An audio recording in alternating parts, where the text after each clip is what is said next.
The sound came from the east wing at 10 minutes past the second hour of night, and Serafina heard it because she had not slept properly in 2 days. It had not been a decision to stay awake.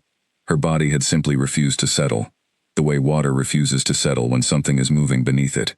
For 48 hours, something had been pressing against the inside of her chest, not pain, and not quite fear, but the feeling that lives in the space between the two, the particular unease of a person who knows a storm is coming, before the sky has given a single visible sign.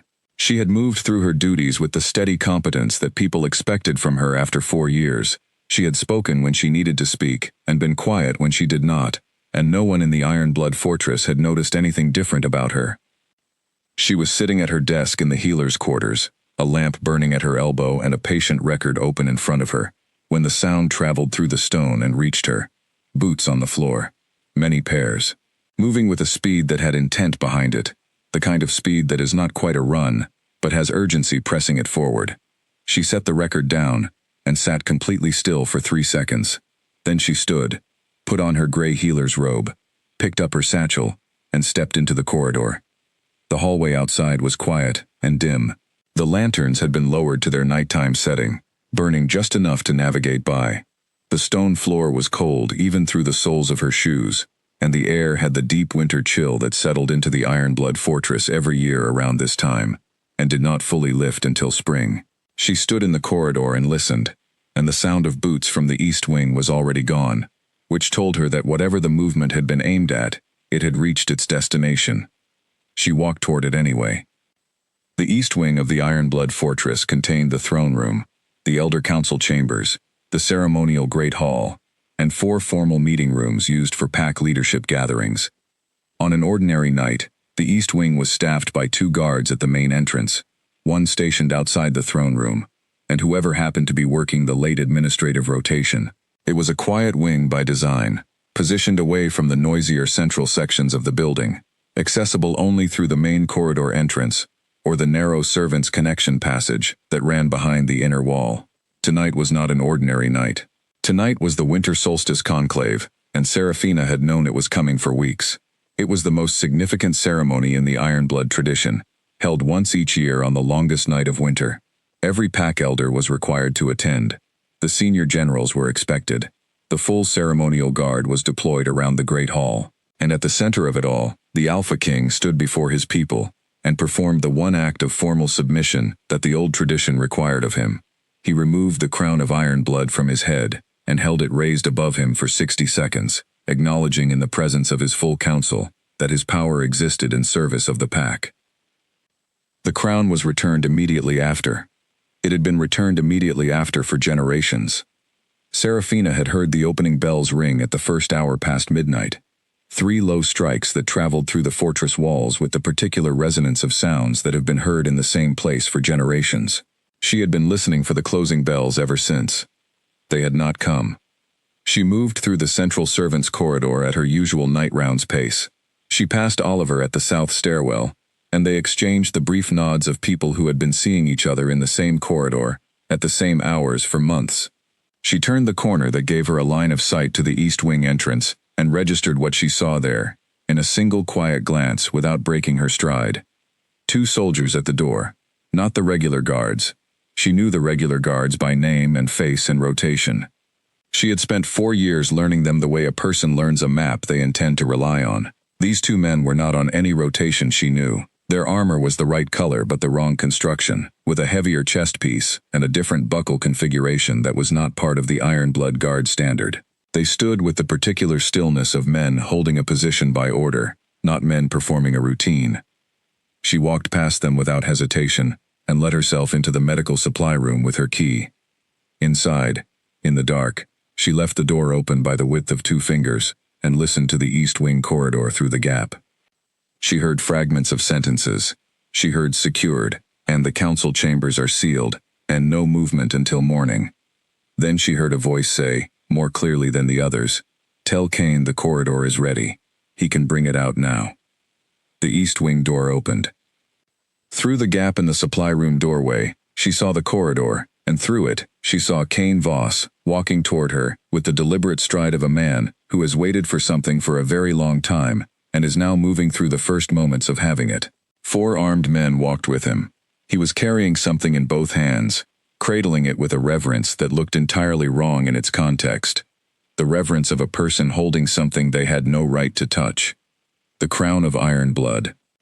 She had seen it twice before at formal occasions, when the entire fortress population was assembled, and the Alpha King appeared in full ceremonial dress. Even at that distance, across a hall full of people and light and sound, the crown had carried a presence she could feel. It was made of dark metal that absorbed rather than reflected the light around it, and it held 3 deep red stones that seemed to contain their color at a depth that ordinary stones did not possess.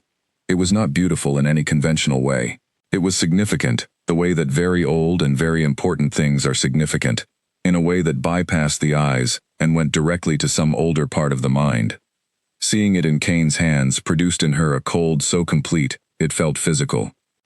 She stepped back from the door. She stood in the dark supply room, and she let herself feel it completely, because she had learned over years of practice that suppressed feeling did not disappear. It waited, and it chose its own moments, and its chosen moments were never convenient. So she stood in the dark and felt the shock of understanding, and the fear for the man in the East Wing, and the specific dread that comes when something you have watched building finally breaks into its full form. She gave herself 30 seconds. Then she moved it to the back of her mind, where it would stay and remain real, but would not interfere with the thinking she needed to do. The crown of iron blood was not simply a symbol. She had understood that from 4 years of observing Dorian wear it. The crown was the physical anchor of the connection between the Alpha King and his pack. It housed the accumulated authority of every king who had worn it before him. Without it, the bond between Dorian and every wolf under his protection would begin to weaken. His healing would slow. The particular strength of a long-crowned alpha would begin to fade toward something ordinary.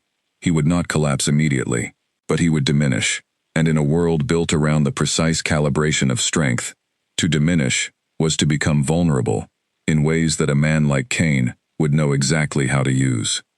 She left the supply room and found Elia waiting in the shadow near the North Passage junction. The young servant was 19 years old with a small, serious face and eyes that missed very little. She had come to Serafina 8 months ago with a careful offer, and Serafina had spent 2 full days considering whether to trust her before concluding that the offer was genuine. Since then, Elia had been exactly what she had presented herself as. "I counted 43 soldiers entering through the lower service gate last night," Elia said, her voice barely above a breath. "They came in small groups, between 10 at night and midnight." "Captain Ward?" Serafina asked. "Called to the East Wing before the conclave began. He has not come back." Ward was the senior guard captain she would have counted on first in a crisis. If he was already contained, the situation was worse than she had hoped. "Go to your room," she said. "Lock the door. Open it only for people you are completely certain of. Do not respond to any message claiming authority from the Alpha King until I tell you it is safe." She returned to her own room, sat on her bed, and retrieved the old healer's reference book from under her mattress. Arthur had given it to her, along with the rest of her reference library, when she completed her training with him. The section near the back, the one that dealt with objects of ancient power and the methods of concealing them, she had read once years ago with academic interest, expecting never to need it. She read it now with entirely different attention. The text said that scar tissue formed in the aftermath of profound grief absorbed signal. It did not transmit. It held, the way certain dense fabrics hold heat without releasing it. And when that scar tissue carried a connection by blood and bond to the rightful bearer of the object being concealed, the absorption became something that the text described as, in practical terms, undetectable by ordinary means. She pressed her hand flat against her abdomen, against the scar that had been with her for 2 years. A long, pale line, placed carefully by the healer who had saved her life on the worst night of her 26 years. Connected to Dorian by blood. Connected to him by the oldest bond the Moon Order could seal. She was, by every measure the old text specified, the one person in this fortress capable of carrying his crown past every guard and every search without being found. The text also noted, plainly and without softening, that carrying an object of this kind against scar tissue came at a cost. The power in the crown would seek a connection it could not find, and in seeking it would draw energy from whatever body it was touching, slowly, over time. She read that passage twice. She understood it completely. She closed the book and put it in her robe pocket. She stood up. She arranged her expression into the face she wore every day. Calm, purposeful, unremarkable. She checked her satchel. She made sure the copper healer's badge was visible on her robe's left breast, the small disc that explained her presence anywhere in the building at any hour without question. Outside her window, the winter sky was a dense and starless dark. Dawn was perhaps 4 hours away. Whatever announcement Kane intended to make to the assembled pack would come with the morning, and once it was made, the world inside this fortress would reshape itself around his version of events, and that reshaping would be much harder to undo than it would be to prevent. 4 hours. She opened her door and walked out, and the corridor received her as it always had, quietly and without notice, and she walked toward the east wing, with the total and settled clarity of someone who has already decided, and found in the deciding, that there is nothing left to be afraid of. She was going to take the crown. She was going to hide it where no one would think to look, and she was going to hold it there for however long it took to put everything back the way it should be. She had spent 4 years being invisible inside this fortress. She had spent 4 years moving quietly, learning every corridor, and every rotation, and every person who worked within these walls. She had spent 4 years carrying a secret that would have made her a target if anyone had known it, and she had carried it without error and without a single moment of carelessness. That had not been an accident. That had been preparation, and this was what she had been preparing for. She walked, and the dark corridor opened ahead of her. Stone and lamplight and the particular cold of a building that holds winter inside its walls like memory. And she did not hurry, and she was not afraid, and she kept going. She did not go directly for the crown. Going directly for anything inside a fortress under military occupation was how a person got caught in the first 3 minutes. She understood enough about how such situations operated, from 4 years of listening to the soldiers and officers who moved through the infirmary, to know that patience was not a luxury in the hours ahead. It was the most important tool she possessed. So instead of moving toward the east wing, she moved toward the lower servants' quarters, to a room at the far end of the hall, where a woman named Lena would almost certainly be awake and would almost certainly have information. Lena had been assigned to the serving staff at tonight's conclave. She had been inside the great hall when everything happened. Serafina knocked quietly. The door opened after a few seconds. Lena was 23, round-faced and practical. 3 years in the fortress's service staff, the kind of person that institutions quietly depend on, without ever formally acknowledging. She had never been part of the careful network Serafina had been building over recent months. She was not the kind of person Serafina would normally bring into it. But she needed to know what had happened inside the throne room, and Lena was the closest witness she had access to in this hour. Lena pulled her inside and closed the door. "Tell me exactly what happened," Serafina said. "Everything you saw from the moment the ceremony began. Take your time and be precise." Lena sat on the edge of her bed. Her hands were folded in her lap, and her knuckles were pale. She spoke in a low and steady voice, the way people speak when they are doing everything possible to manage the size of what they are describing. The conclave had begun normally. The full elder council seated in the ceremonial chairs arranged in their traditional curved formation. The senior generals present in their formal positions to the left of the dais. The king had entered at the first bell in full ceremonial appearance with the crown in place, and the room had given him the standing acknowledgement that protocol required. He had walked to the center of the dais, faced the council, and said the formal words of opening. Then he had reached up and removed the crown. That was when it happened. It was not a sudden rush of men. It was more controlled than that, and more terrible for it. The moment the crown left the king's head and was raised in his hands above him, 2 things happened at once. The doors of the great hall closed, with a sound that was deliberate enough that everyone in the room heard it, and understood immediately that it meant something different from what a closing door normally meant. And General Kane Voss stepped out of the line of assembled generals and walked to the center of the hall. He stopped 10 feet from where Dorian stood, with the crown raised above his head. He looked at his half-brother for a long moment. Then he said, very simply, "Put it down." Dorian had lowered his arms.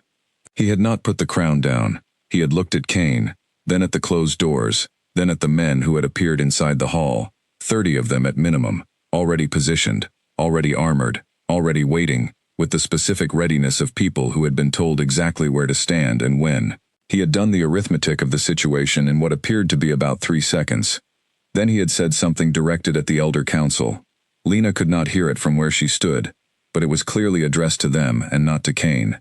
Elder Marin had stood up from her seat. She had said, in the formal declaration voice that elder council members used for official actions, "The council recognizes the transfer of authority." 2 other council members had stood immediately after, adding their voices. 3 of the 14. Enough, under the emergency provision articles of the PAC Charter, to constitute a formal quorum for specific types of authority decisions. A provision that had been written into the Charter centuries ago for situations where the council needed to act in crisis conditions without the full membership.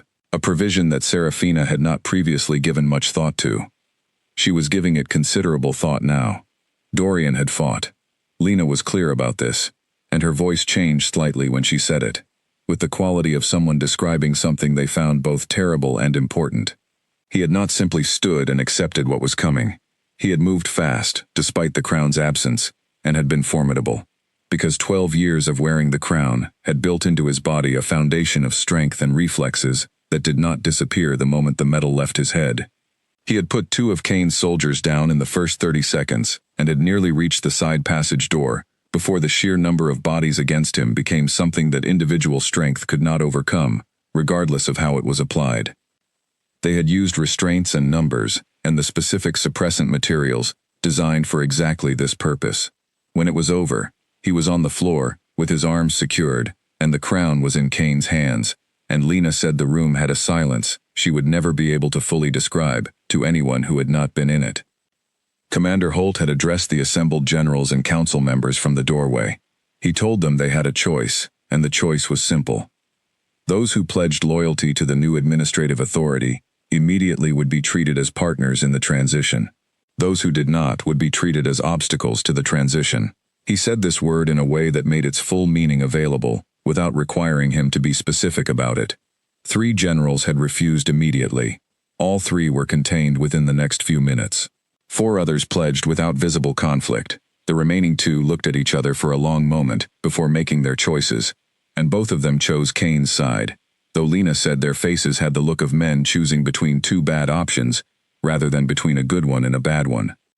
The Elder Council divided more sharply. 3 had already declared for Kane. 8 pledged under the clear pressure of the room.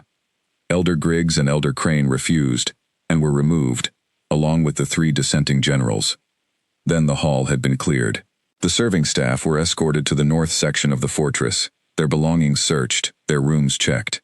Lena had been in the north holding area for 3 hours, before being released to her quarters with specific instructions not to leave until the morning assembly was called. Serafina sat with this for a moment. She asked one question: which holding room is the king in? Lena said she did not know for certain, but she had overheard a guard mention the lower east corridor's secure holding room during the escort. Serafina thanked her and told her to stay in her room and act completely normally at the morning assembly when it came. She told her nothing else and asked for nothing else. Not yet. She left Lena's room and moved carefully through the fortress, with the information now assembled clearly in her mind. Kane had planned this for months. The soldiers entering in small groups over 2 hours spoke to preparation that went back further than that. Elder Marin's participation meant an insider on the council who had survived the scrutiny that insiders are subjected to. Commander Holt's management of the hall after the initial action meant military coordination at the senior level. This was a construction, not an impulse. Constructions had strengths and gaps, and the gaps were always in the things the builders had not thought to account for. She was going to be something the builder had not accounted for. At dawn, the assembly bells rang. She was already in the East Wing servants' passage, moving carefully toward the lower east corridor to assess the guard positioning around the holding chamber, when the bells pulled her out. The all-hands pattern. Every person in the fortress required to report to the main courtyard within 15 minutes regardless of duty status. She emerged from the passage and joined the flow of people moving toward the courtyard. The crowd was a mix of confusion and carefully managed alarm, people who had heard unusual sounds in the night and were now trying to read the faces of those around them for information. She moved with the crowd and watched faces, and noted positions of soldiers she did not recognize stationed at the courtyard entrances. Kane spoke from the raised platform at the front of the courtyard. He was very good at it, she noticed. He had the kind of voice that carried authority without appearing to press it, the voice of someone who has practiced speaking to groups large enough that individuals stop registering their personal response and begin responding collectively. He said that the Alpha King had experienced a significant mental and emotional crisis during the solstice ceremony. He said that in the grip of this crisis, the king had made statements and taken actions that the Elder Council had determined posed a risk to the pack's safety. He said that the council, acting under the emergency provisions of the pack charter with the support of the senior military command, had temporarily assumed administrative authority while the situation was assessed and the king received appropriate care. He said the word temporarily exactly 4 times. She stood at the back of the courtyard and watched faces. 40% of the crowd showed clear acceptance, people who had no reason to have formed a personal opinion about the king's mental stability, and who therefore accepted the statement at face value, the way people accept most official statements. 30% showed the particular expression of people who were absorbing something unexpected and had not yet decided what to do with it. The remaining 30% showed something she found more interesting, the expression of people who knew the man being described and found the description inconsistent with what they knew. She noted 6 faces specifically. A senior soldier on the east side of the courtyard, 2 women from the administrative staff who stood near each other with expressions that matched, a young general she recognized from formal occasions, whose jaw was set in a way that had nothing to do with acceptance, 2 pack members from the community residence section, who she had seen regularly in the infirmary, and who looked at Kane on the platform with the careful neutrality of people deciding how visible to make their skepticism. She would not approach any of them yet. The timing needed to be right for everything. She returned to the infirmary after the assembly dispersed and went to work. She treated the patients who came to her, and she filled out her records, and she completed her supply inventory, and she moved through the morning with her usual efficiency and her usual expression, and she was, to anyone watching her, exactly what she appeared to be. What she appeared to be was the only armor she had, and she wore it without gaps. By mid-morning, she had identified 2 additional things. The first was that Kane could not officially acknowledge the crown was missing without undermining his own authority, since he had built his legitimacy around the council's formal transfer, not around possessing the crown. The crown's disappearance was a problem he would have to solve quietly and urgently, without making it visible that he had a problem.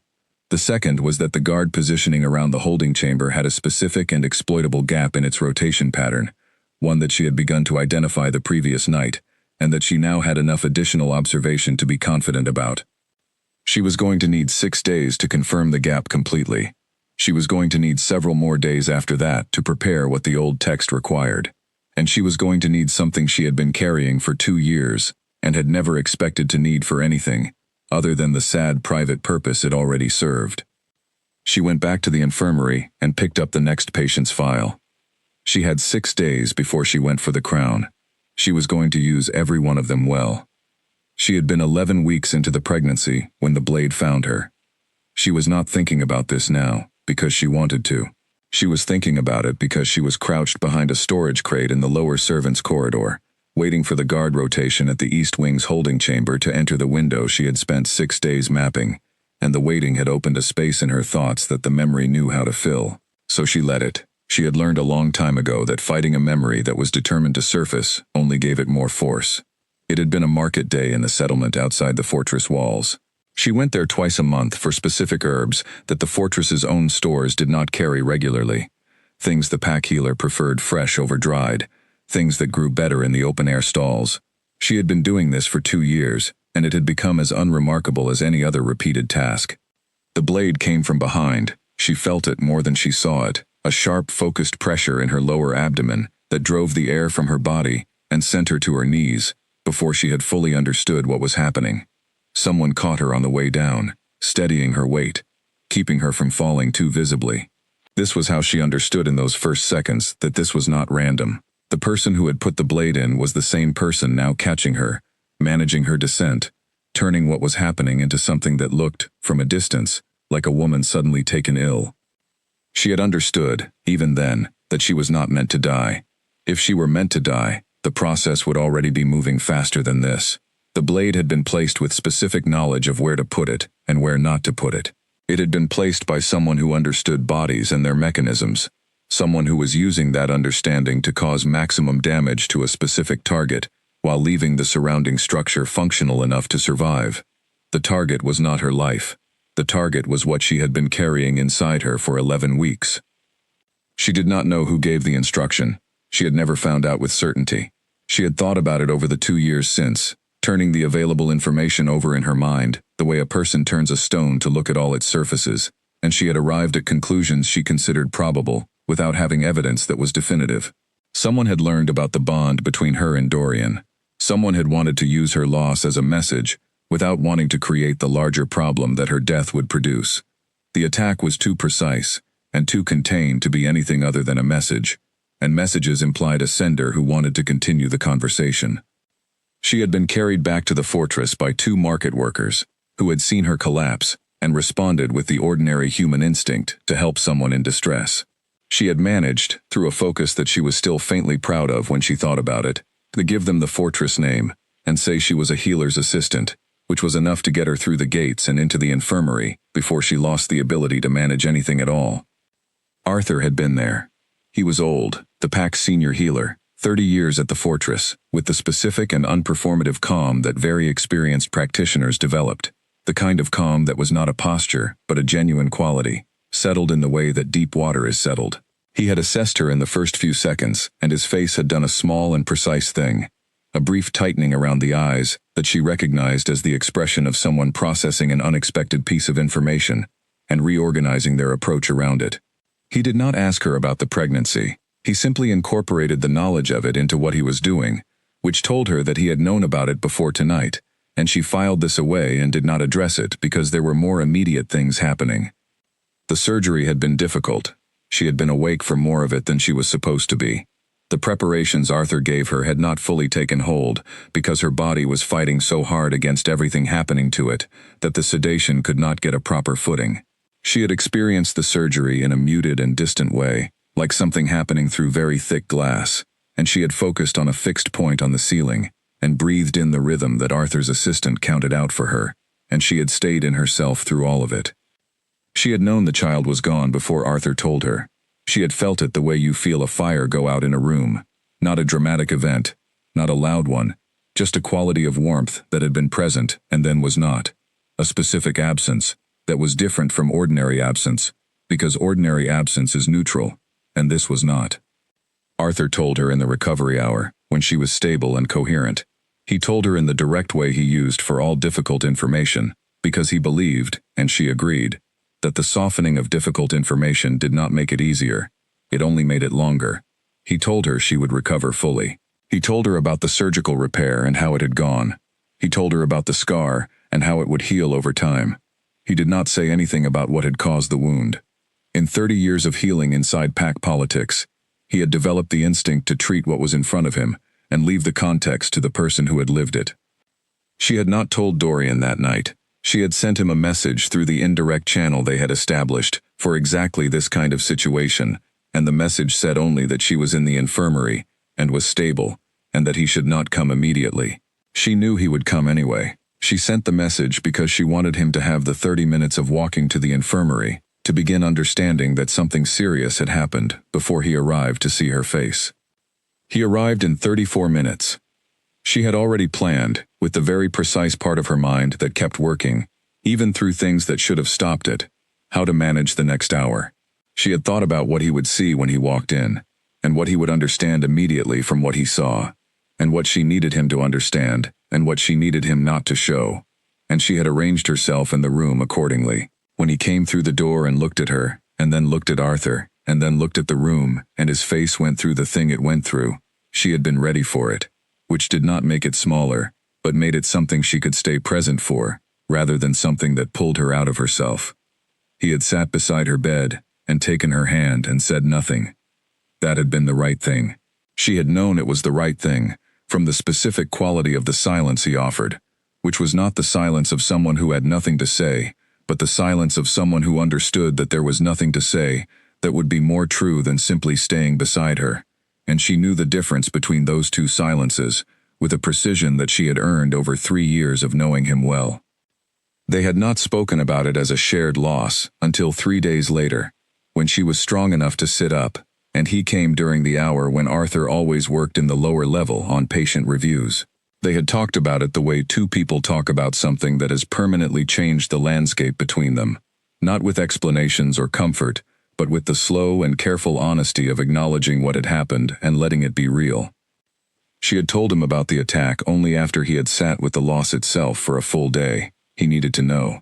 She had decided years before that she would not hide important things from him, even when hiding them might have seemed like protection.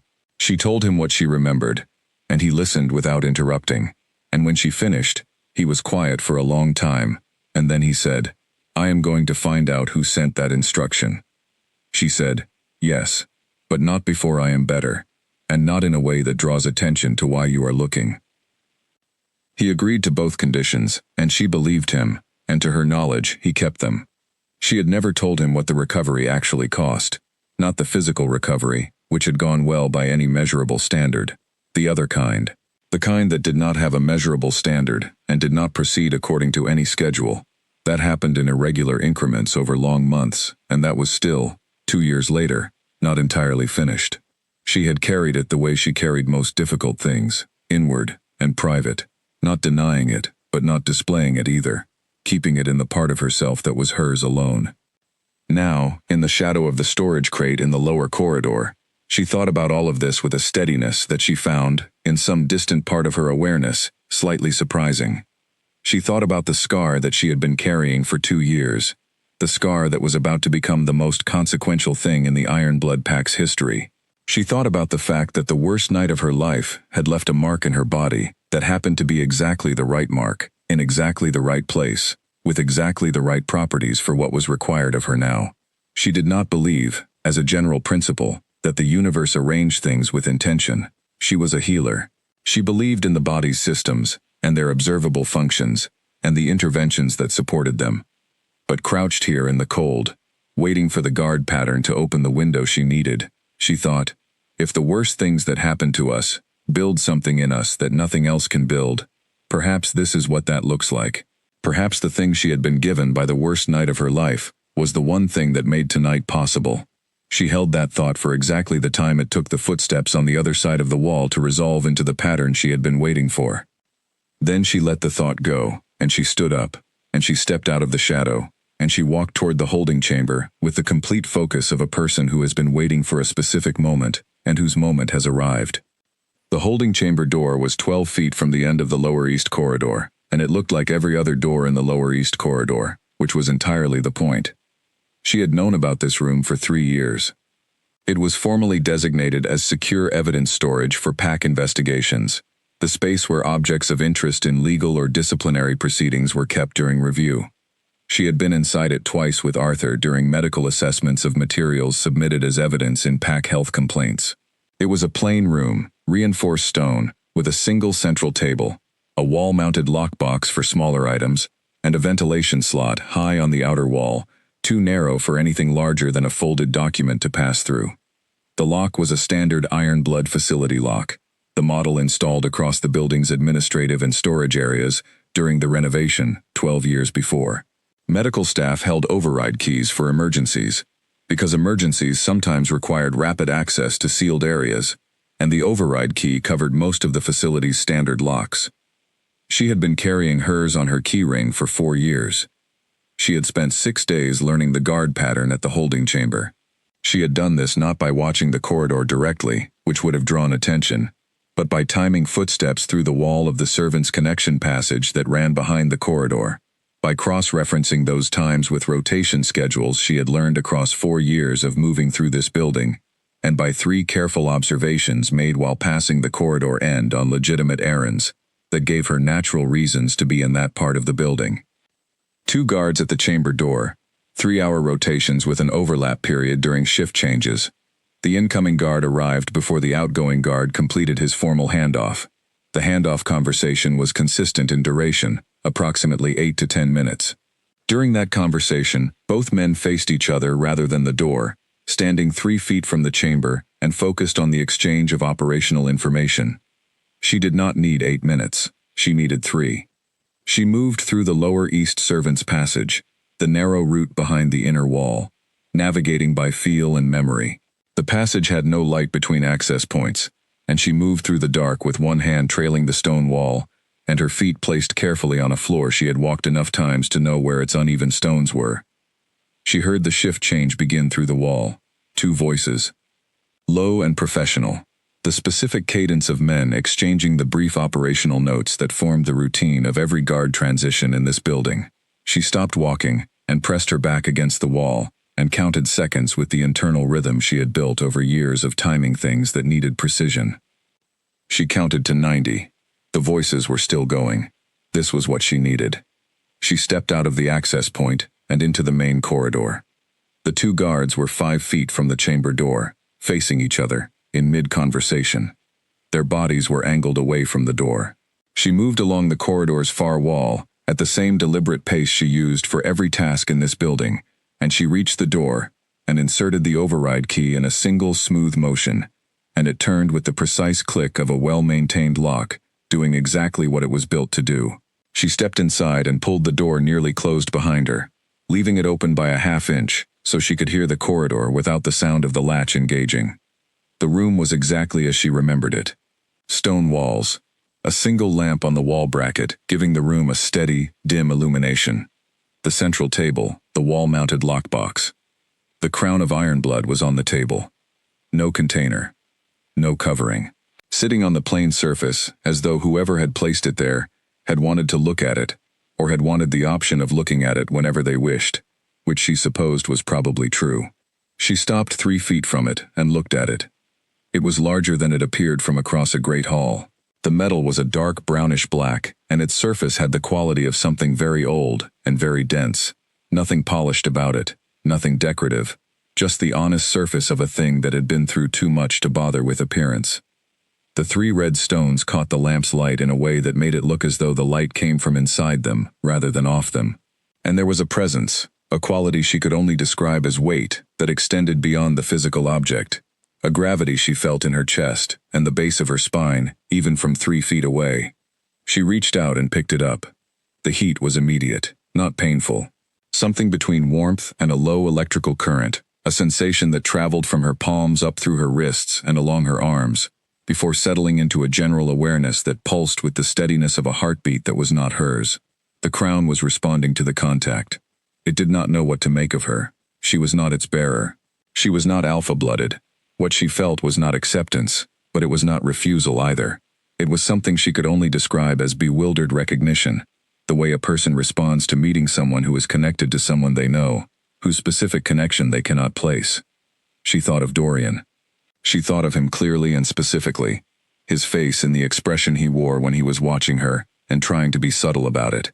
She thought of the clearing in the forest 3 years ago, and the old woman of the Moon Order speaking words above them that sealed something that could not be unsealed. She held that thought and let it sit in her hands, along with the crown. The crown's pulse changed slightly, just a small shift in the rhythm of what she was holding, a small recognition. Nothing more, but enough. From the corridor outside the door, the sound of voices. She assessed them immediately. Still in handoff, still occupied. She had time. She tucked the crown under her left arm, pressing it against her side beneath her robe, and the heat moved through the fabric against her ribs, and she focused on her breathing, and kept it exactly where she needed it to be. She moved back to the door. She listened for 3 full seconds. The voices were still there. She opened the door to the half-inch gap she had left, and stepped through it, and pulled it back to that same position, matching the gap she had left. She walked back along the far wall of the corridor, toward the servants' passage access point. The guards were still in conversation. She was 4 steps from the access point when one of the guards shifted his position and turned, not directly toward her, but at an angle that brought movement at the edge of his visual range. She did not stop. Stopping was the wrong response. She kept walking at exactly the same pace, steady and unhurried, the satchel on her left shoulder, the crown pressed against her right side beneath her robe, her face carrying the specific expression she had built over 4 years, present, purposeful, belonging to every corridor she walked through, because she had made herself belong to all of them.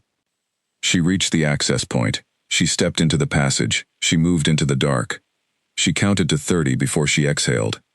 Through the wall, she heard one of the guards say something to the other. A short exchange, then the sound of the outgoing guard's footsteps moving away down the corridor toward the east wing exit. She stood in the dark passage and waited until those footsteps were completely gone. Then she moved. The route from the lower east corridor to the old healer's preparation room in the south lower level took 3 minutes of careful walking through the passage system she had memorized over 4 years.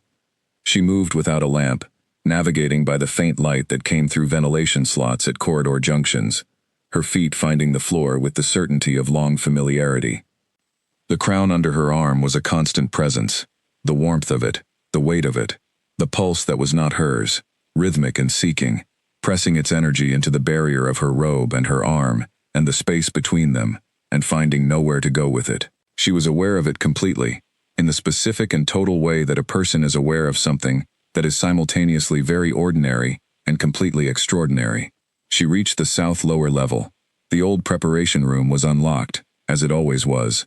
Nobody used this room anymore. The equipment was 30 years old, from Arthur's early tenure as pack healer, before the infirmary's renovation made the space redundant. The room smelled of old wood and the faint herbal residue of 1,000 past preparations that had soaked into the stone, and the shelving, and the air itself over decades. She set the crown on the room's central counter and looked at it. In the faint light coming through the high outer window, it looked different than it had in the lamplit holding chamber. The light at this hour was grayer, more honest. Without the warmth of the lamp, the crown's metal showed its true quality. Not just dark but ancient, carrying the color of something that had existed long before the current generation of people who assigned meaning to it would exist long after. She opened her satchel. The silencing cloth was there, folded carefully in its sealed container, exactly where she had placed it 3 days ago after preparing it in her room. She lifted it out and set it on the counter beside the crown, and she began. The old text had described the preparation precisely, and she had followed every instruction. The silencing cloth needed to carry 2 things: the physical substance of the person who would be carrying the object, and the grief that the concealing scar held.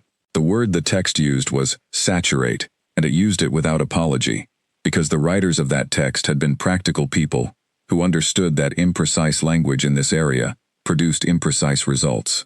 She had prepared the cloth 3 nights before, sitting at her small desk in the healer's quarters, with the lamp burning very low, her hands pressed flat against the fabric, and her thoughts focused entirely on the specific quality of what she was carrying, not the surface facts of it, but the interior weight of it. The 2 years of carrying the shape of that night, without being able to put it down, or share it with anyone who did not already know. She had sat with that for a long time.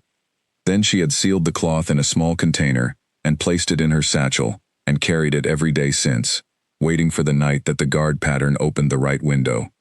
Now she unfolded it on the preparation room counter beside the crown. The room was cold. She removed her outer robe and set it on the chair by the window, and felt the cold against her inner layer immediately, a frank and unhesitating pressure that the stone walls offered without consideration for whether it was welcome. She was used to cold. Healers spent significant time in rooms where the temperature was kept lower than comfort preferred, because certain compounds and stored materials needed it. She lifted the crown from the counter. In the gray light from the high outer window, it looked heavy, in a way that its size alone did not account for. She held it in both hands, and felt the warmth she had felt in the holding chamber, the same seeking pulse, the same bewildered attention it gave her when she touched it. It was still trying to understand what she was. She was still not what it was looking for, but it had begun to accept that she was the contact it had. She sat on the edge of the old examination bench and pressed the crown flat against her abdomen. Against the scar. The sensation was immediate and total, and no level of preparation had adequately accounted for it. The crown's warmth, which had been a steady pulse against her palms, became something entirely different the moment it touched the scar. It was not pain. It was enormous. It was the sensation of something very strong, pressing against a barrier, and finding the barrier unexpectedly solid, finding that the usual give was not there, finding itself contained in a way it had never been contained before. The scar held. She felt it hold. She felt the pressure of the crown's seeking meet the silence of the scar, and the two find an edge, and stabilize against each other, like a river, finding the shape of a bank it cannot breach. She breathed. She kept her breathing in the counting rhythm she had used through difficult procedures for years. 4 counts in, hold for 4, 4 counts out. She let her body understand what was happening, without trying to control what her body was understanding. The crown's enormous seeking pressure did not stop, but it found the shape of its situation, and began to work within it rather than against it, and after several minutes, what had been an overwhelming sensation became something that was still very present, but was no longer trying to break through. She wrapped the silencing cloth carefully around the crown, where it lay flat against the scar. The cloth went against the metal, then against her skin, and she felt the two substances interact in a way that was below the threshold of ordinary sensation, but entirely real. Something settling, something accommodating itself. Then the binding strips, cut from the preparation room's old compression bandage supply, narrow and flat and reliable. She wound them carefully around the cloth and the crown, and against the low curve of her abdomen, firm enough to hold through normal movement, not so tight as to restrict her breathing or her posture. She finished. She stood up and put her inner layer back in order, and put her outer robe back on over it. She went to the small window, which was set high in the outer wall, and whose glass was old enough that it no longer gave a clear reflection, only a dim approximation of shapes in the gray before dawn light. She looked at the shape of herself in the dark glass. She looked ordinary. She picked up her satchel. She let herself out of the preparation room and into the lower-level corridor. The corridor was empty at this hour, which was what she had planned for. She moved toward the main stairs at the pace she always used, steady and purposeful and unremarkable, and she assessed her own body as she moved. The crown against her scar was a continuous presence. It was warm. It was seeking.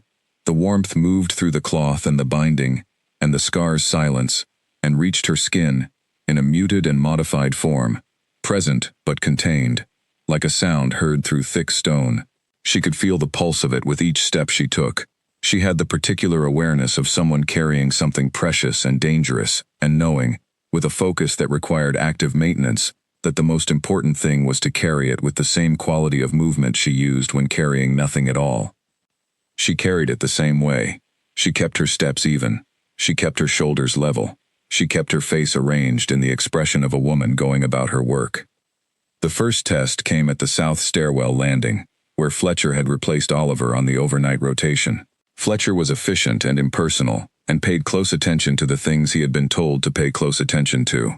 He looked at her healer's badge. He looked at her face. He checked the corridor behind her with a single practiced glance. Then he nodded her through without a word. She walked. The second test came at the main floor junction, where Kane had positioned 2 of his senior soldiers to provide additional coverage of the central intersection. These were not men performing a routine. They were men who had been told something might move through their position that needed to be stopped, and they were standing with the specific readiness of people who intended to act on that instruction. One of them looked directly at her as she approached.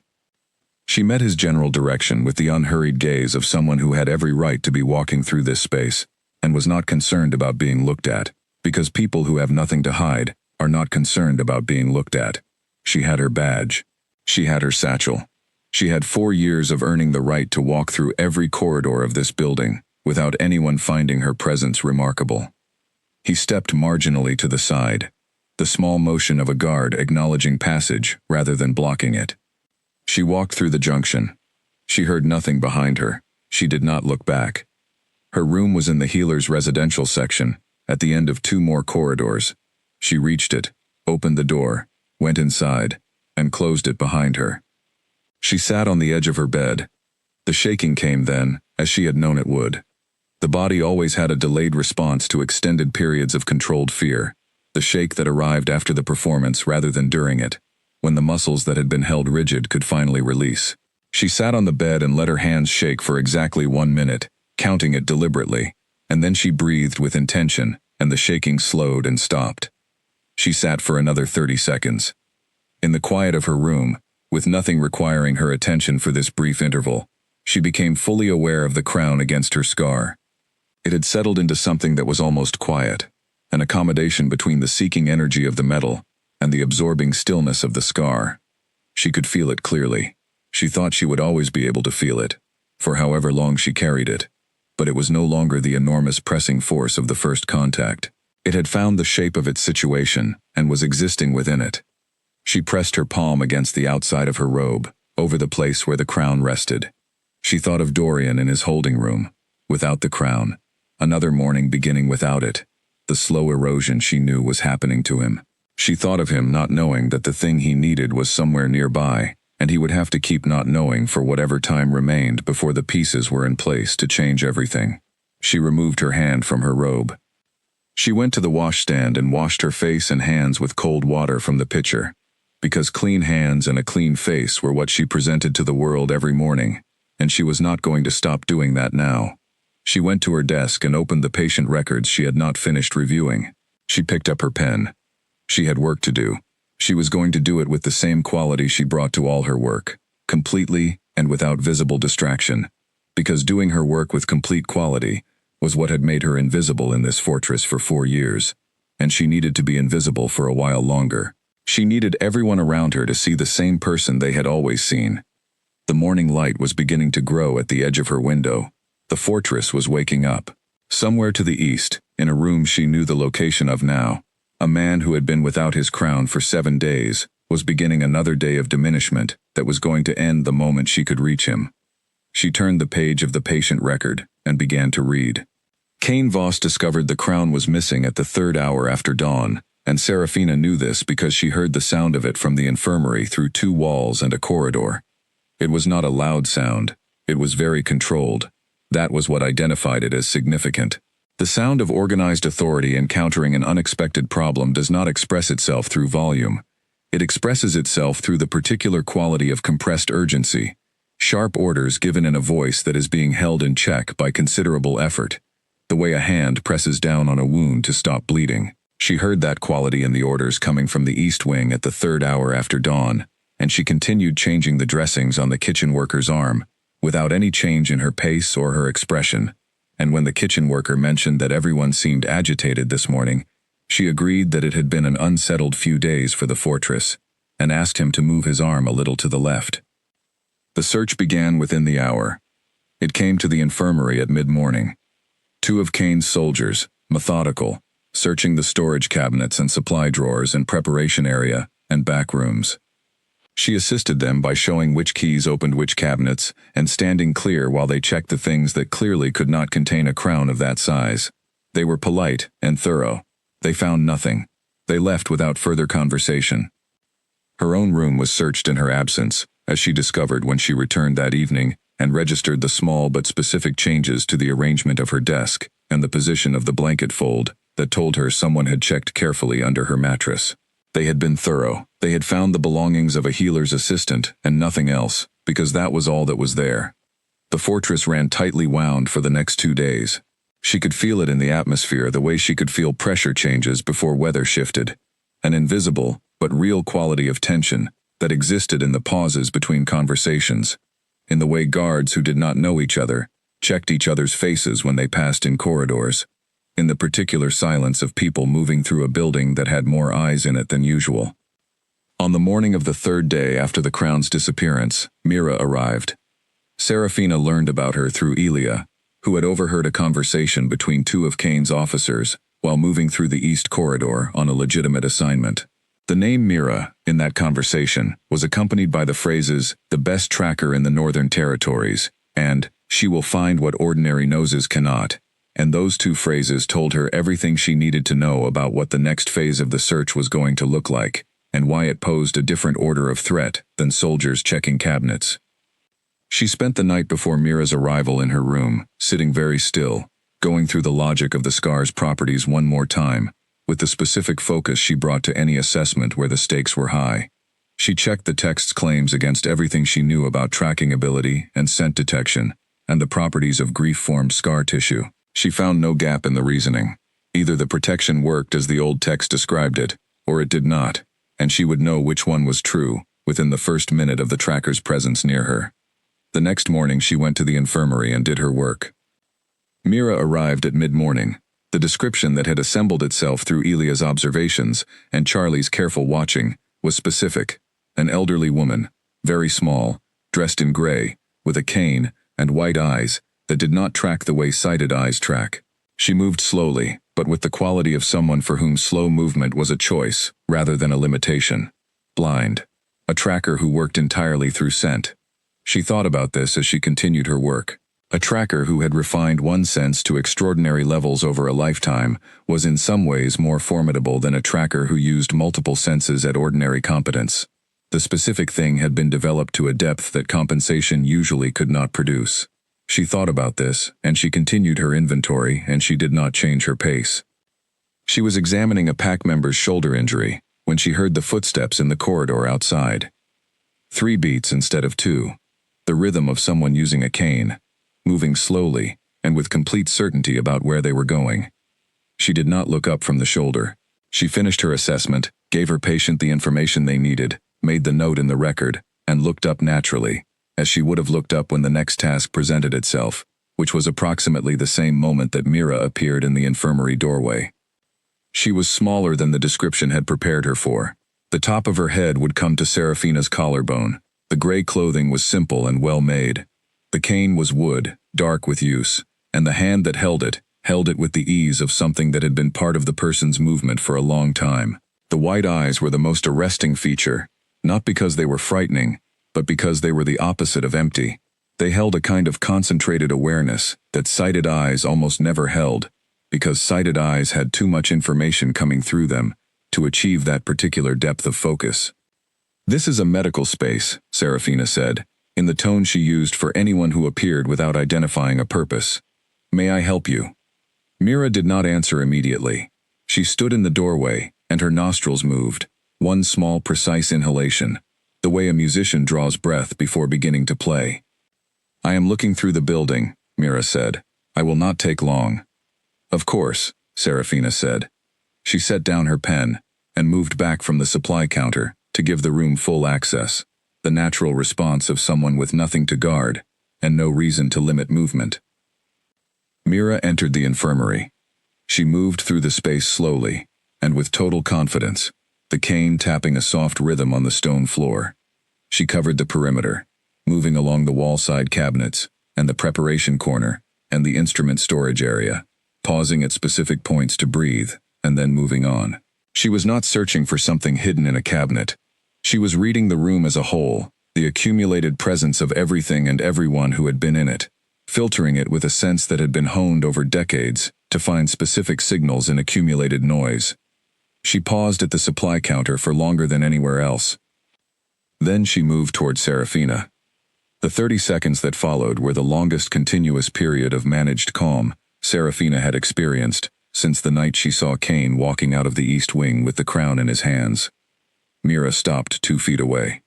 From this distance, the depth of those white eyes was even more apparent, the specific concentration of attention that had nothing to do with sight and everything to do with the sense that had replaced it and then exceeded it. She breathed, not obviously, carefully, the small measured inhalations of someone reading information that came in layers. The grief came up before Serafina consciously reached for it. She had not planned to use it deliberately, but the proximity of this woman, the specific quality of her attention, unlocked something the way certain keys unlock things without the person holding them fully intending to turn them. The grief for the child she had lost rose up into the foreground of her awareness, with the warmth and totality of something that had been waiting just beneath the surface, and she did not push it back. She let it be there.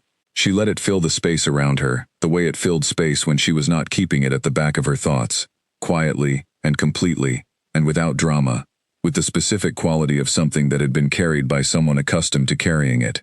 Mira's nostrils moved again. She was close enough that Serafina could hear her breathe. She focused on the middle distance past the tracker's shoulder, and she breathed in her counting rhythm, and she felt the crown's pulse against her scar, and she felt the grief that surrounded it like a field, and she let all of it be exactly what it was, without trying to shape it or manage it. Mira stood still for 6 seconds. Serafina counted every one of them. Then Mira stepped back. She moved away from Serafina and continued her movement through the room without comment, spending another minute at the window side, and then making her way back to the doorway. At the threshold she stopped. She was still for a moment, and in that moment her white eyes moved in the direction of nothing visible. "This space is clean," she said. Then she walked out. Serafina stood in the center of the infirmary for 10 full seconds without moving. Then she went to the supply ledger, picked up her pen, and made the next entry in her clean and even handwriting. She continued the inventory until it was complete. She filed it in the correct cabinet.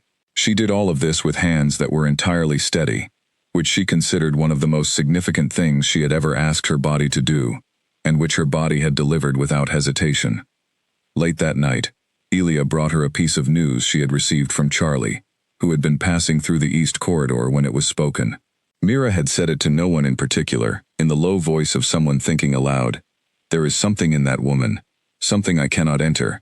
I do not know what it is, but the crown is not there." Serafina received this information while sitting at her desk in her room. She sat with it for a long moment.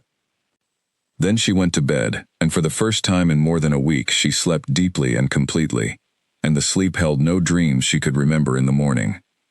Dorian Voss was on his 9th day in the Lower East holding room when Serafina's message arrived, and it arrived in the food tray at breakfast, and he almost missed it. He had been sitting against the wall that morning, in the particular posture he had developed over 9 days, back flat against the stone, knees drawn up, hands resting on his knees with the chains of nightroot silver lying between his wrists, and catching the weak light from the single ventilation slot near the ceiling. He had been thinking, because thinking was what he could do, and he had been thinking specifically about the 2 generals who had pledged to Cain, with the slowness of men making reluctant choices, because slow pledges under pressure told you something about the integrity behind them, and integrity under pressure was something he understood well. He was not in good shape. He knew this with the clinical accuracy of someone trained to assess physical condition, without sentiment getting in the way of the assessment.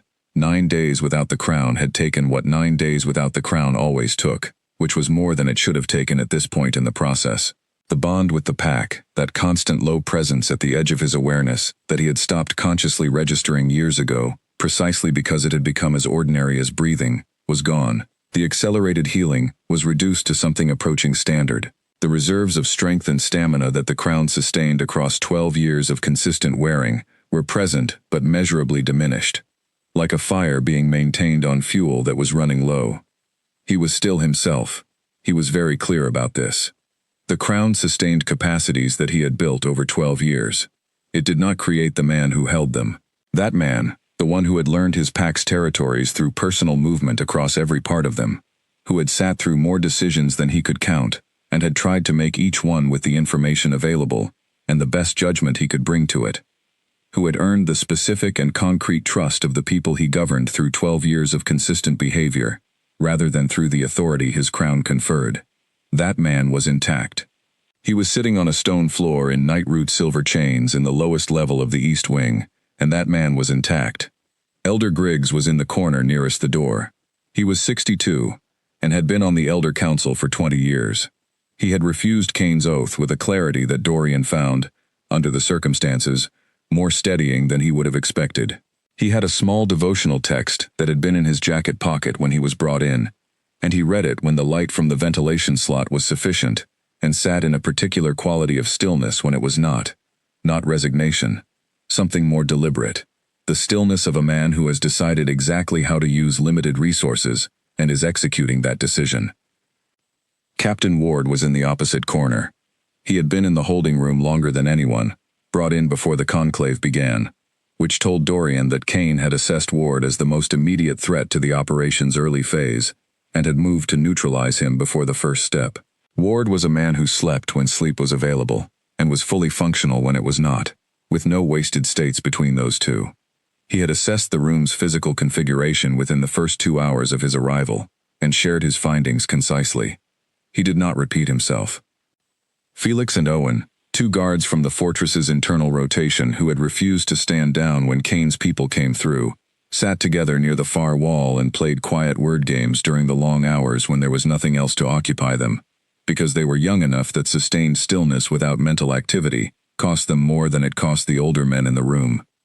The food tray arrived at the standard morning time, pushed through the slot in the door by whoever was on the service rotation.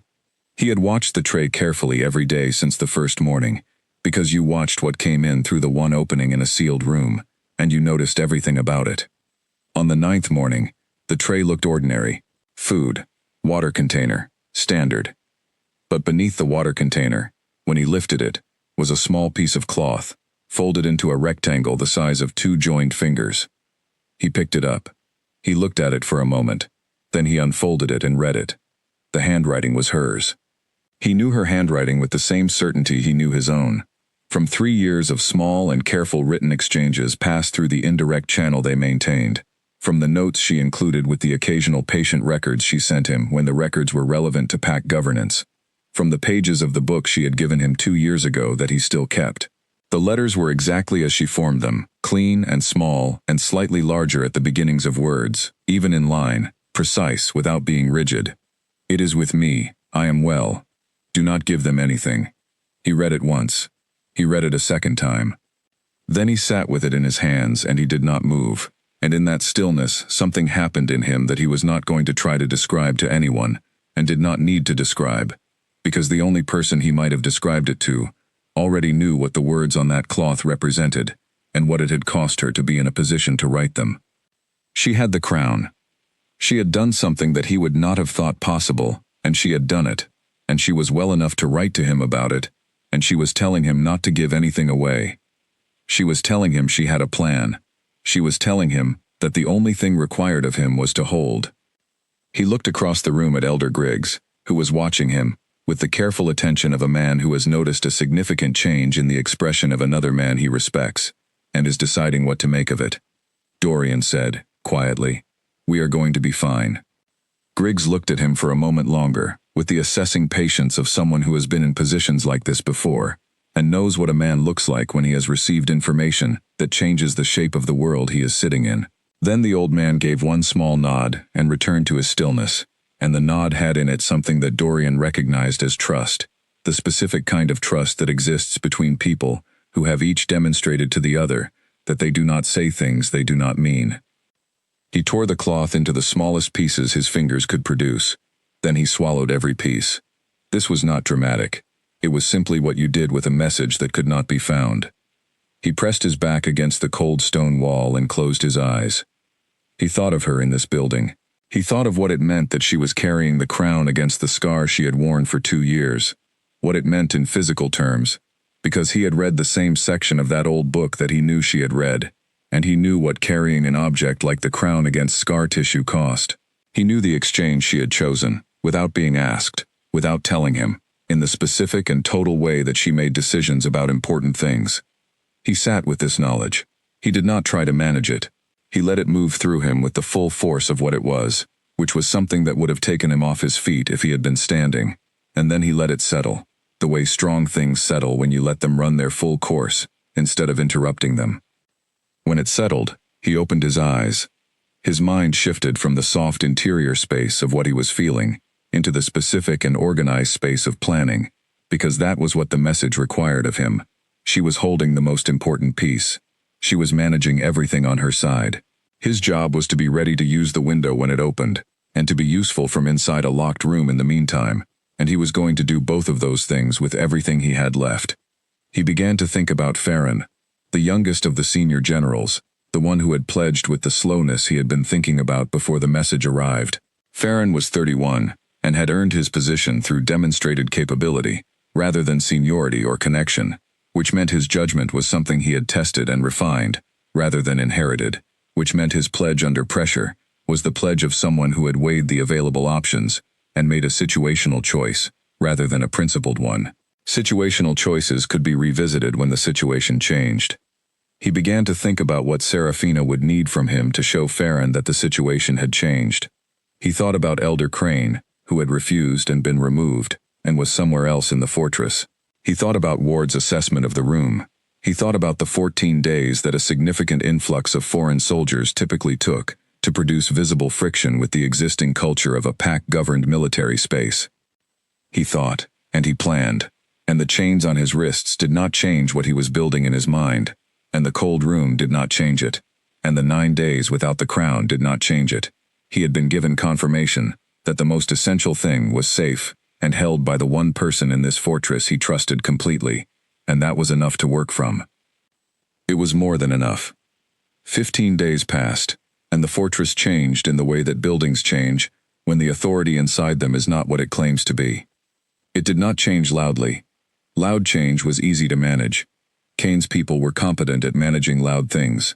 What they were less equipped for was the quiet change, the kind that moved through the population of a building in the spaces between official moments, in the particular quality of silence that fell over rooms when certain people entered them, in the way conversations in the servants' corridors paused and resumed differently when a soldier loyal to Kane walked past. Serafina had been reading this building for 4 years, and she could feel it shifting, the way a person who has lived beside a river long enough can feel the current change before the water shows it at the surface. She was also weakening. This was exactly what the old text had said would happen, and she had known it would happen, and having known it did not make it less real. She was more tired than she had ever been at any comparable point in her life. She tired at hours of the day that had previously never challenged her. Her hands, which had been her most reliable tool through 4 years of precise medical work, showed a small and occasional imprecision at the ends of long days that she had never experienced before. She was eating more than her body had ever required, and sleeping as completely as her situation allowed, and both of these things helped, and neither was sufficient. She managed it. That was what she did. The first crack she identified was General Farron. He was the youngest of the senior generals, 31 years old, the kind of officer who had risen through demonstrated capability in a system that was not always designed to reward that. She had watched him at the pack assembly the morning after the coup, and she had noted the expression on his face when Kane made his announcement, the face of a person listening to a statement they are evaluating with professional skepticism while choosing not to show it. She had been watching him in the weeks since, through the observation network she had been quietly building, and what she had observed was a man who attended Kane's daily briefings with diminishing consistency, and who had, in the 3rd week, stopped attending entirely. She did not approach him directly. She used the channel, Elia, to Lena, to a maintenance worker named Charlie, who had every legitimate reason to be in every part of the building, and who had decided within the 1st week of the occupation, after a brief and specific conversation with Serafina in the lower corridor, that he was capable of making useful choices and intended to make them. Charlie spoke to a sergeant named Porter who worked within Farron's direct command. Porter carried a question. If there was a way to confirm the true Alpha's current state and continued capability, would the general want to know about it? Farron sat with this question for 3 days before responding through the same chain. His response was one sentence. Yes, but the confirmation had to be specific and impossible to fabricate. She sent a message to Dorian through Elia's access to the holding room's food tray channel. The message asked for a specific piece of operational information that only the king and his senior officers would have shared in a specific context, something she described broadly enough for Dorian to know which event she meant, something that could not have been obtained from any other source. Dorian's response took 2 days to come back, because Elia's access to the right position in the food rotation was limited to 2 specific days in each week, and the timing had to be managed with considerable care. But it came. 11 words in Dorian's handwriting that contained exactly what she had asked for. She sent it to Farron through Charlie and Porter. His response arrived in 4 hours. He was ready. What did he need to know? This was the beginning of what became, over the following 8 days, a structure that she had not known she was capable of building, and that she built anyway because it needed to exist, and she was the one who could build it.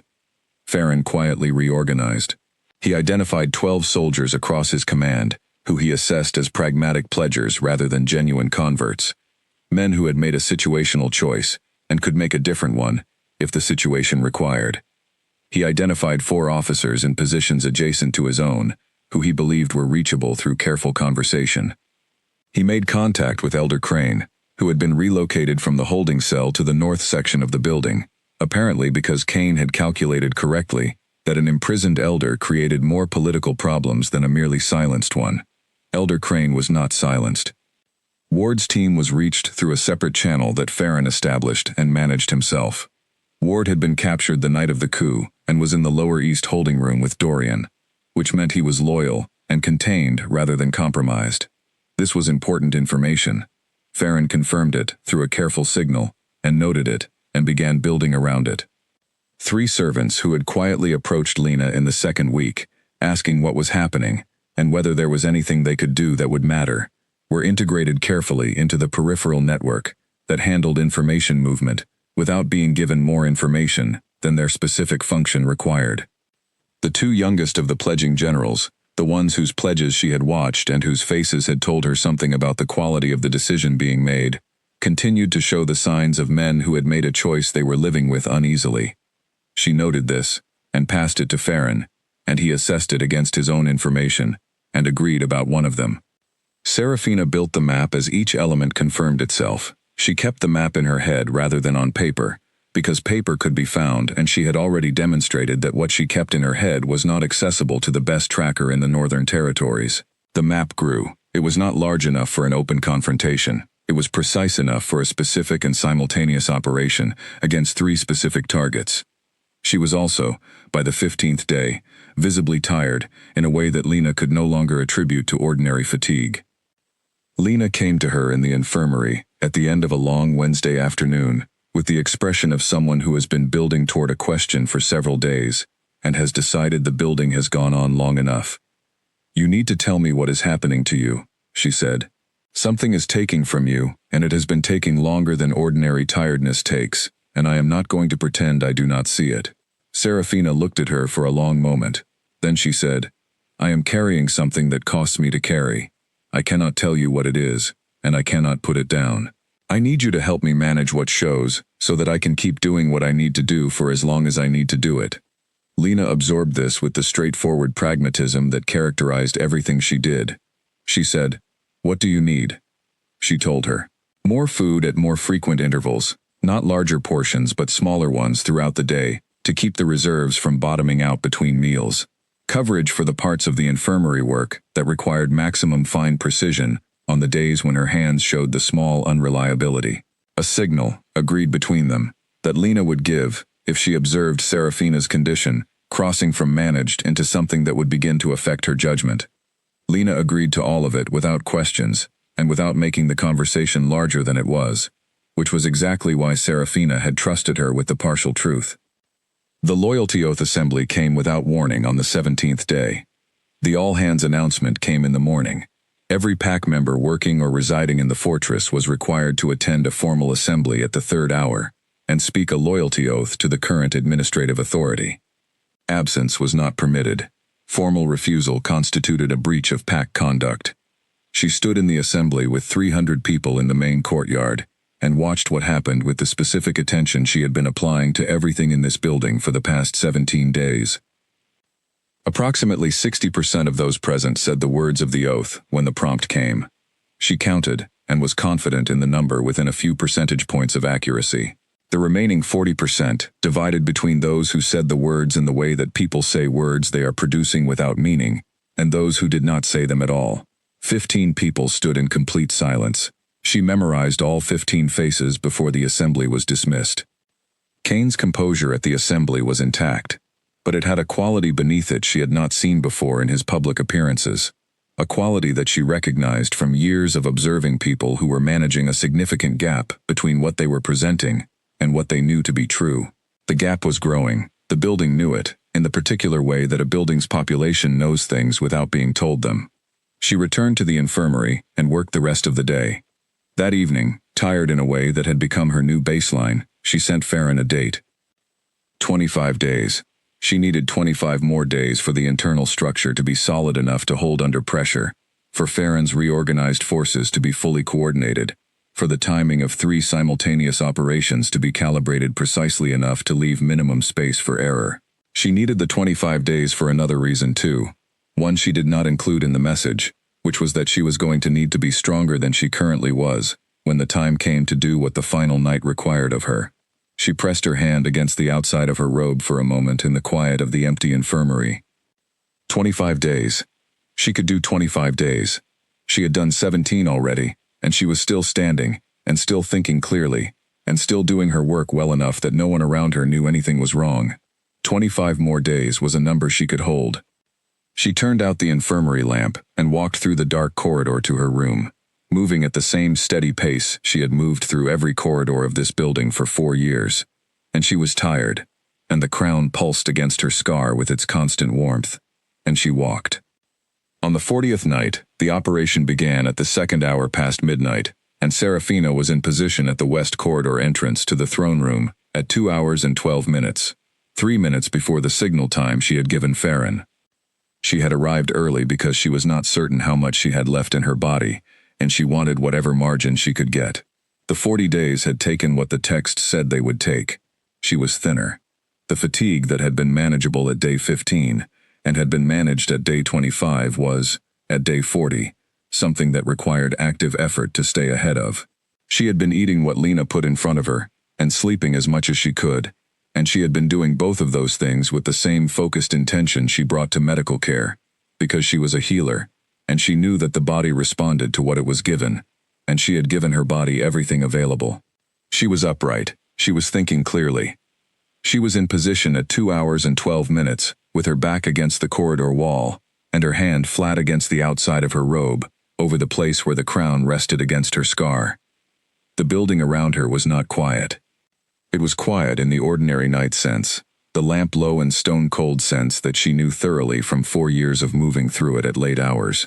But underneath that surface quiet, beginning just before the second hour, she had felt the change in the building's atmosphere that told her the operation had started. Not sounds yet. Just the quality of the air, the particular held-breath feeling of a large coordinated event in its first moments, before it generates noise. The noise came in stages. First from the direction of the main gate, where Farron's reorganized forces were taking control of the fortress's external access points. This was the loudest component of the three-point operation, because the gate involved more people over a larger physical space, and the people responsible for it could not keep what they were doing quiet. She heard it as a concentrated urgency from that direction, and she breathed through it and stayed where she was. Second from the direction of the lower east wing, where the holding cells were located. This was the component she cared about most, and the one she could hear least clearly, because it was the most contained, happening inside a section of the building behind multiple walls. She heard it as a muffled intensity, the sounds of a small space confrontation where everyone involved was trying to be efficient rather than impressive. Third from the Elder Council chamber, where Elder Crane and 2 of the 15 loyalty oath refusers had been creating a documented record of Kane's illegitimate authority for 3 weeks. Farron had sent 2 of his trusted officers there to provide protection while the documentation was secured. This component was the quietest. She stood in the west corridor and listened to the operation through the walls of the fortress, and she breathed in the counting rhythm she had been using through difficult things for years, and she did not move from her position. 3 loyal wolves fell that night. She learned this later, not during it. During the operation, all she had was the sounds, which told her that things were happening, but not the specific shape of those things, and she had known before the night started that this would be the case, and she had accepted it as a condition of her role, which was to be at one specific position, at one specific time, with one specific thing, ready to hand over. Her role was not to know everything that was happening. Her role was to hold her position and be ready. Commander Holt did not stay for the end. He went through the lower service gate within the first 10 minutes of Farron's action at the main gate, in a gap created by a communication delay between 2 positions on the south perimeter. He took 3 of Kane's most trusted soldiers with him and moved into the forest south of the fortress. She learned this later too.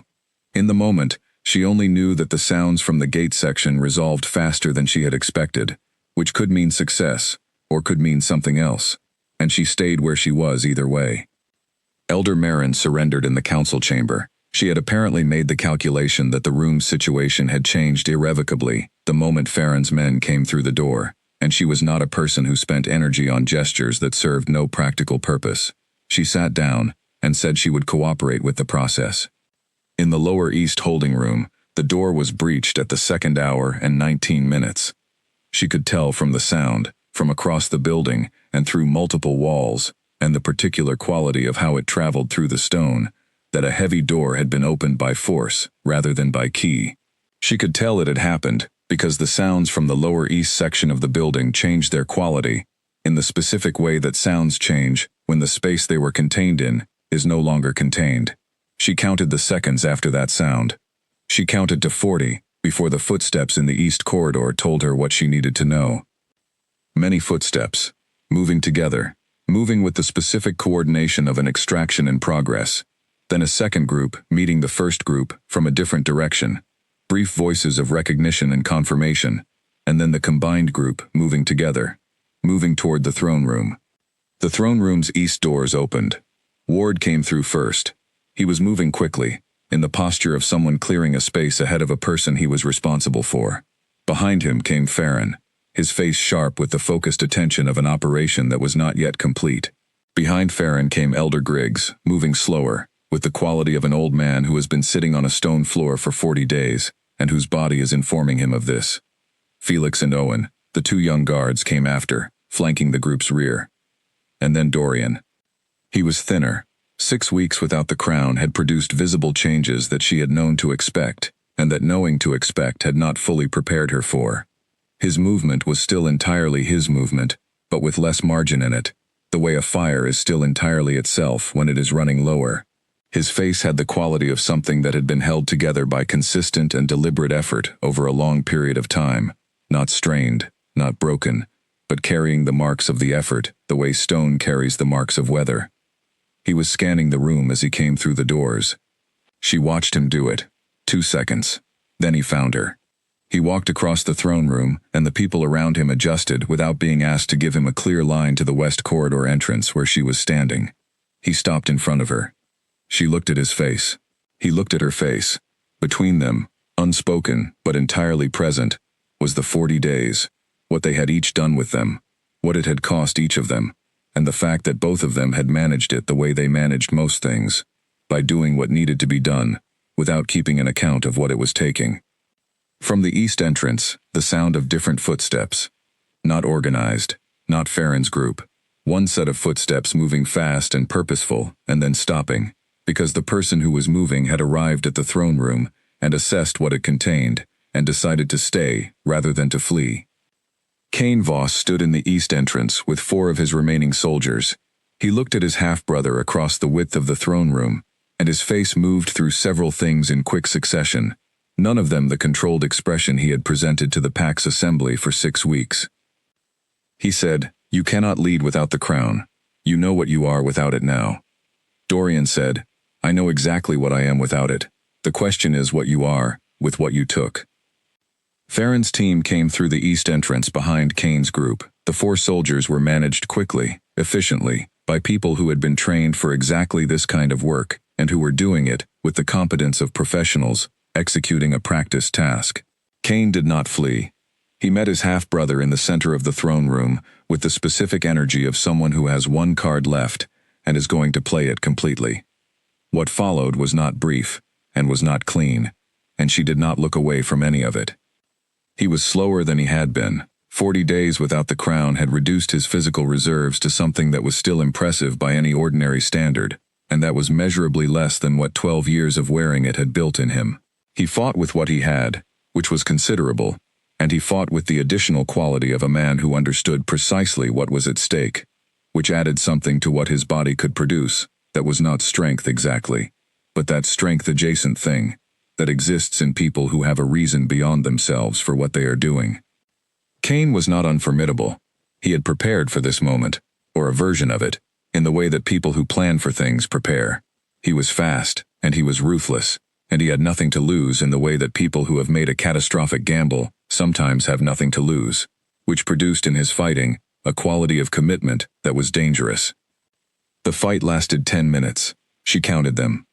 When it ended, Cain was on the throne room floor, with 2 of Farron's men holding his arms, and his breathing elevated, and his eyes on the ceiling. Dorian was standing. His left arm was held slightly away from his body, carrying damage she could see from across the room. His breathing was elevated. He was very tired. She could see all of this clearly from the west corridor entrance. He turned toward her. She reached under her robe. 40 days of binding came apart in her hands, with a practicality that had nothing dramatic about it. She unwrapped the cloth from the crown. She unwound the binding strips. She held in both hands the thing she had been carrying against the most private wound of her life for 40 consecutive days, and it was heavier than she remembered from the first night she took it, or she was lighter than she had been then. She thought it was probably both. Dorian covered the distance between them in 6 steps. She held the crown out. He did not take it. He reached past it and took her hands, both of them, and the crown rested between their joined hands in a position that was neither his nor hers, but both of theirs. And he held her hands, with the hands of someone who had been waiting 40 days to hold them, and was now doing it, with a grip that was not desperate, but was very real, and very sure. She did not say anything. He did not say anything. Then he took the crown. He placed it on his head. The change in the throne room was not metaphorical, and was not subtle. She felt it, and every wolf-blooded person in the room felt it. The specific sensation of a fundamental connection completing itself after a long interruption. It moved through the room, like a window being opened in a closed space. Not loud, not dramatic, but entirely real, and entirely unmistakable. Ward put his hand flat against the wall.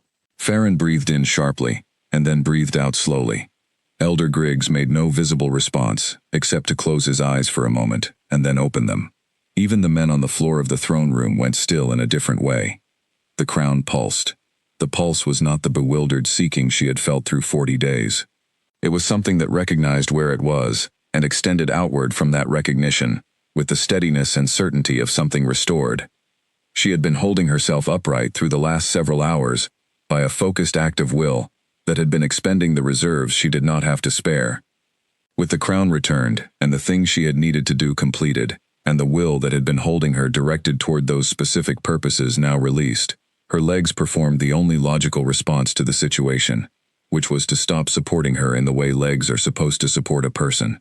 She sat down on the floor of the throne room, quite suddenly, and without grace.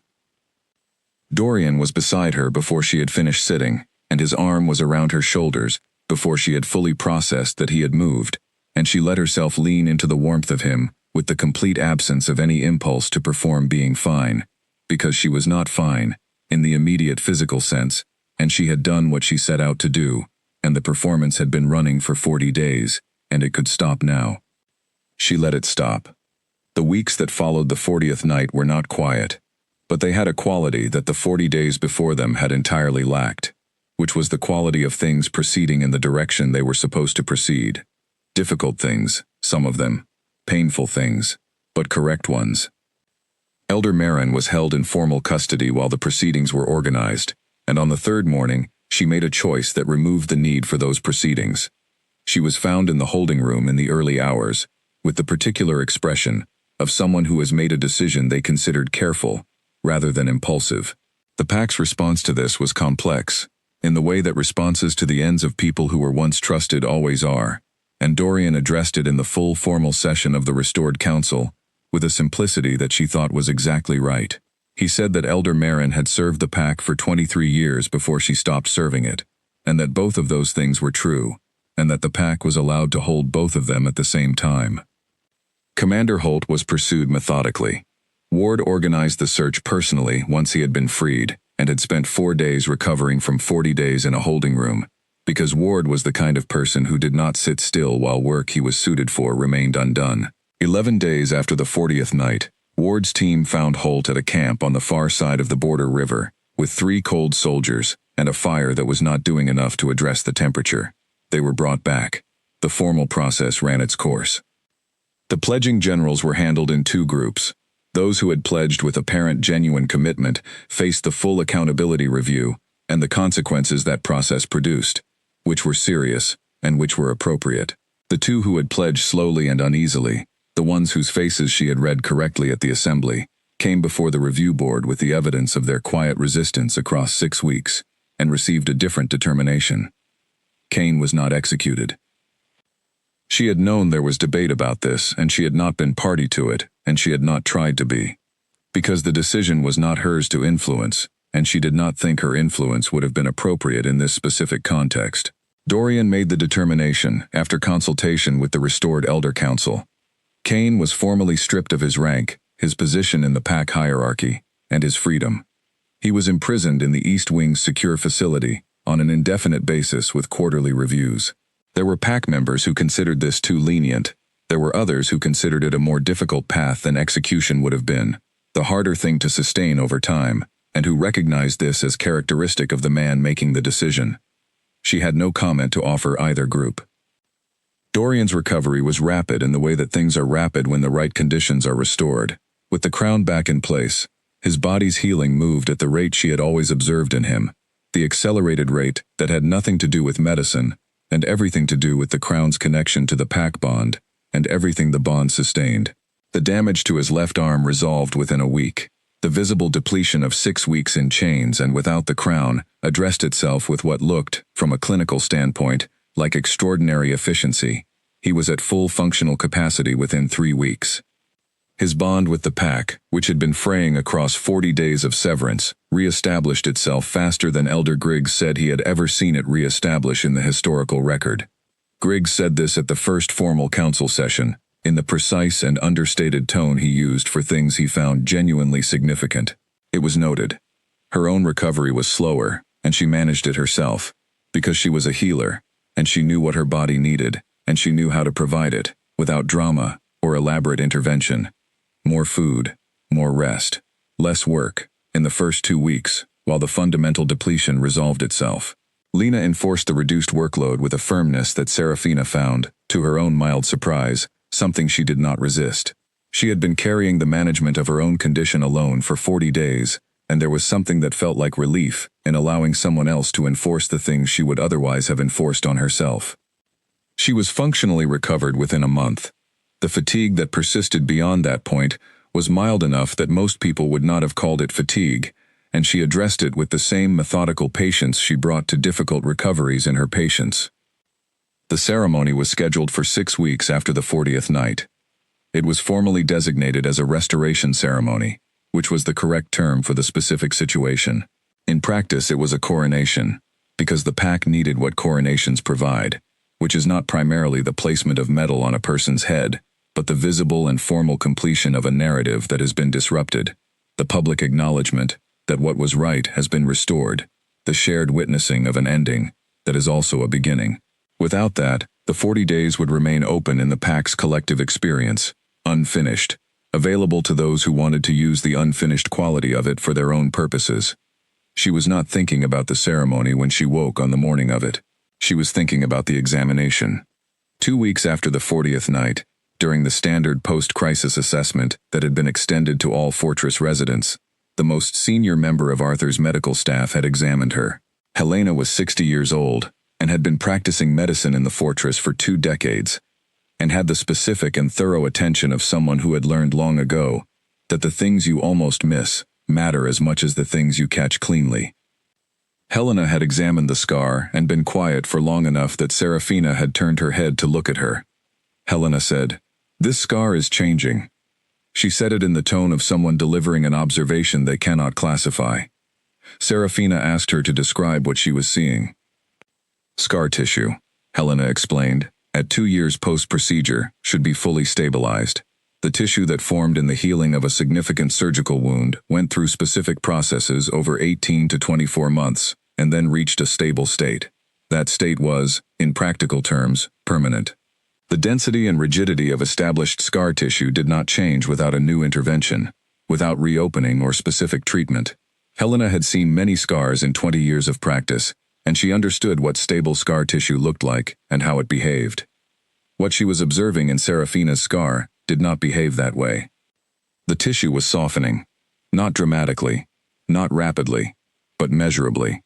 It had a quality of something that was still in process, still moving toward something, still doing the slow work of resolving that tissue did in the earliest months after injury before it stabilized.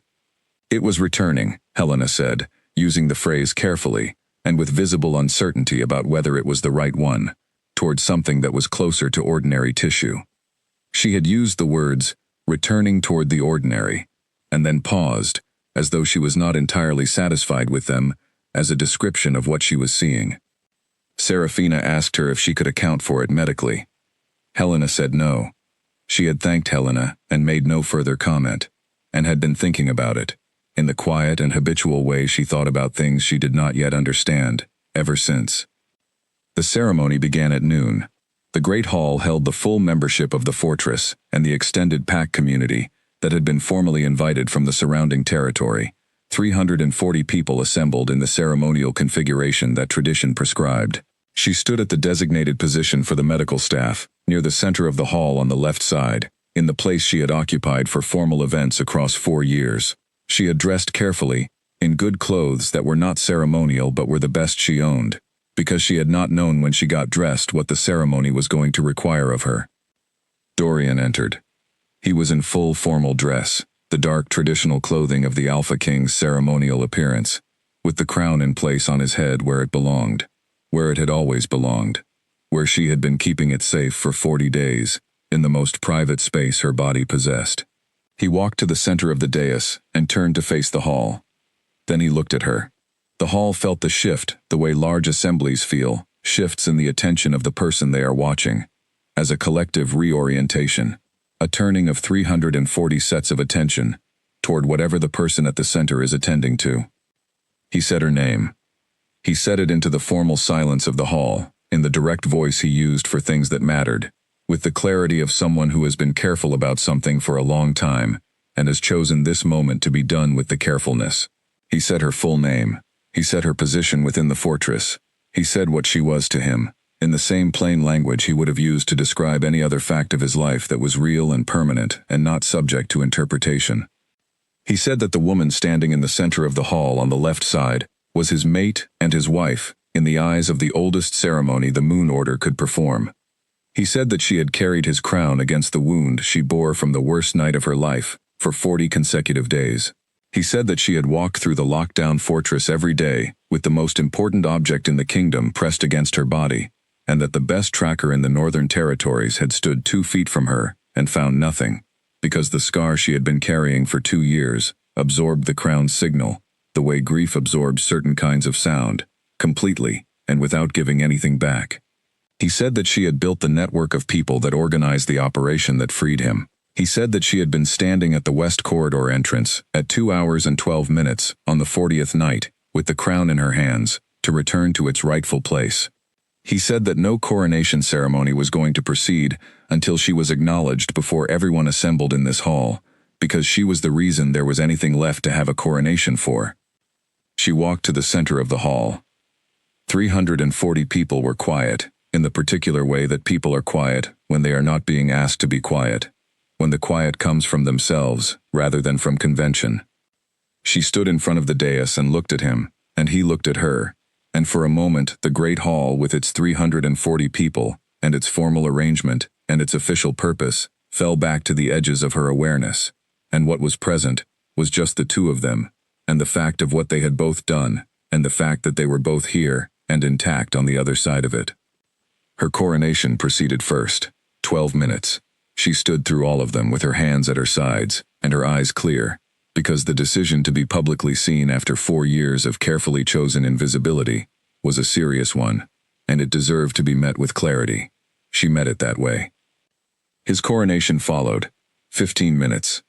When it was done, they stood together at the front of the dais, and the hall produced the sound that a large group of people produces when the ending they are witnessing is the right ending, and she let that sound land and be real. 6 weeks later, in the infirmary, Helena examined the scar again. She was quiet for longer this time than she had been the first time. Serafina waited without filling the silence. Helena said, "It is continuing. Whatever is happening, it is continuing." The softening was more pronounced. The density of 2 years established scar tissue was resolving in a way that Helena described, with the careful precision of someone who was choosing every word, as medically unprecedented in her experience. She could not classify what was happening, because what was happening should not have been happening, by every standard of tissue behavior she had spent 20 years applying.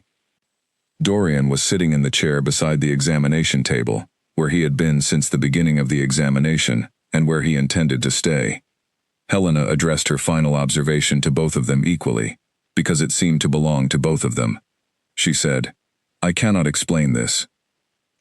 She said it not as a confession of professional inadequacy, but as a statement of fact, offered plainly to the two people it concerned most, in the way that a person offers the truth, when the truth is both extraordinary and honest. Dorian looked at the scar, then he looked at Serafina. She looked back at him. Neither of them spoke. They did not need to. Some things existed outside the territory that language covered adequately, and this was one of them. The fact that the wound her body had been carrying for 2 years, the mark of the worst thing that had happened to them, was slowly, without medical explanation, undoing itself.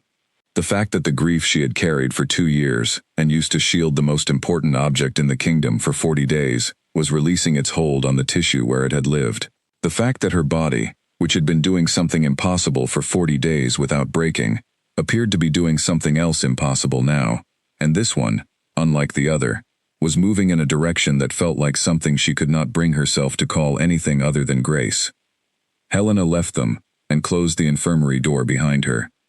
In the quiet that followed, Serafina became aware of several things at the same time. The warmth of the room in the early spring afternoon, the absence of the crown's pulse against her scar, that she had lived with for 40 days, and that she still noticed by its absence, the way you notice a sound by the silence that follows it.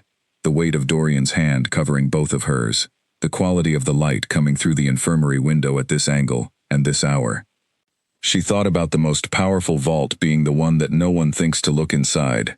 She thought about grief, carried with dignity, and the armor it could become.